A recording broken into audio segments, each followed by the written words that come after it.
guys, welcome back to another video. Today we're going to be taking a look at I guess what would be a retro review, but it's also a collectible. It's something that I've actually, or something along the lines of things I've reviewed in the past. It is the AFA graded Wicket W Warrick. Obviously I've never reviewed this figure before, but I have reviewed AFA graded figures. I have them all on my collectibles playlist. This is my 5th one. And they're really cool, so I wanted to give a review because I just love these figures. This was one that I got for my birthday from my husband, and I have wanted an AFA graded Wicket for so long now, like years at this point. And I just never pulled the trigger, and finally I got one for my birthday. And I've never pulled the trigger because they are expensive. That being said, I also don't have a loose Ewok. I also don't have a loose Wicket, but eventually I'll get one. I would love to do a full video, like a more in-depth video over the AFA graded figures, because there's actually a lot to know about them. And so if anybody wants that, I certainly can do kind of like a little collection video of all of the ones I have. I have 5, and then make a video about like explaining kind of what they are and the differences between them, because I've kind of learned some things over the years.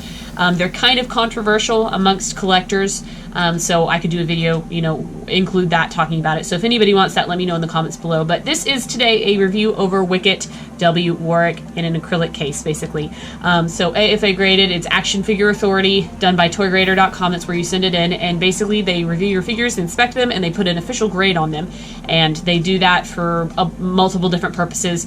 Collecting value, for selling value, for aesthetic value, anything like that. So it has a lot of different purposes and views, and it can be seen as controversial, and people don't like them. Some people really like them. I've gotten almost all of mine from Dallas Vintage Toys, so I've never sent in one myself. I probably won't ever send one in myself. The only one that didn't come from there is Boba Fett. But yeah, so this one came from Dallas Vintage Toys. Again, one that I've had my eye on for a long time. And these rotate in and out. You can get different ones. They had a bagged, well, for an example, they had a bagged Wicket. So he was in a little Kenner bag. It was just see-through clear, and so he was just in there in the box. And it was like $250 because he was in a bag. So that made his condition better because he hadn't really been touched. So anyways, just going over what this is. Obviously, you have an acrylic case. Unlike some things, it's not necessarily just a display case. You can't remove the figure from this case without breaking it. It's sealed in here forever, if you will, for the point of being mint condition as it is right now. There's a little like hole cut into the corner, just barely, to allow condensation out. It's on all of them. That way it doesn't get like bubbly or foggy inside here. This is absolutely something that if you buy, you don't want to store in a place that's not air conditioned, because you never know what will happen. Hopefully you can see it. I mean, it's super bright out, but I hope you can. Obviously Wicket is right here. What they do is when they get a figure, everything is hand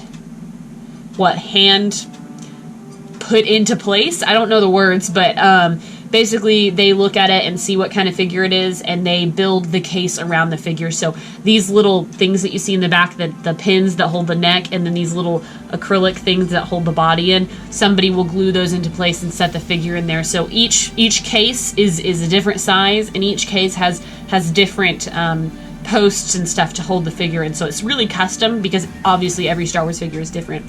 They obviously also do this for, like, you get Masters of the Universe, Indiana Jones, all kinds of figures done. They also have a little plastic case for the spear, and that is glued onto the back, so the spear is not going to come. It shakes a little bit. You might can hear it, but it's not going to come off unless, I guess, the glue comes undone. I think it's more than glue. I think they, like, resin glue it to the case or something. Here's what it looks like from the back. And then obviously you have an AFA sticker, which is Action Figure Authority, right here. That's just showing that it's like legitimate for them.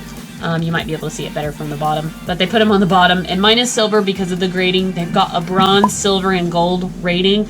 I don't have any golds, but I don't really buy any bronzes either. I tend to get them within the 80 to 85 range.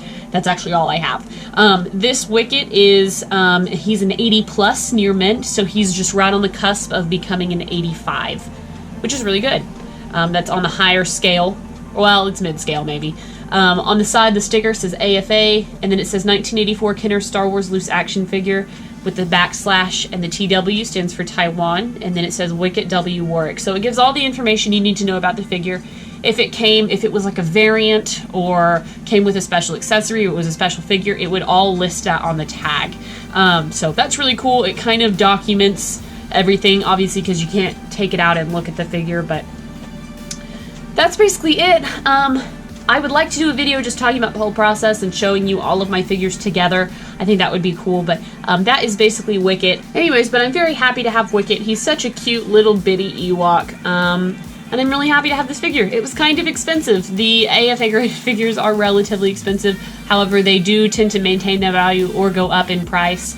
So that's good. That's another positive. And they just display really nicely in these cases. So anyways, guys, that's basically been my review. I hope I didn't ramble too much. Obviously can't show you articulation in anything other than this because it's sealed away in this case. But anyways, yeah, let me know what you think. And thank you as always for watching, and stay tuned for more videos, guys. Until next time, I will see you later. Bye.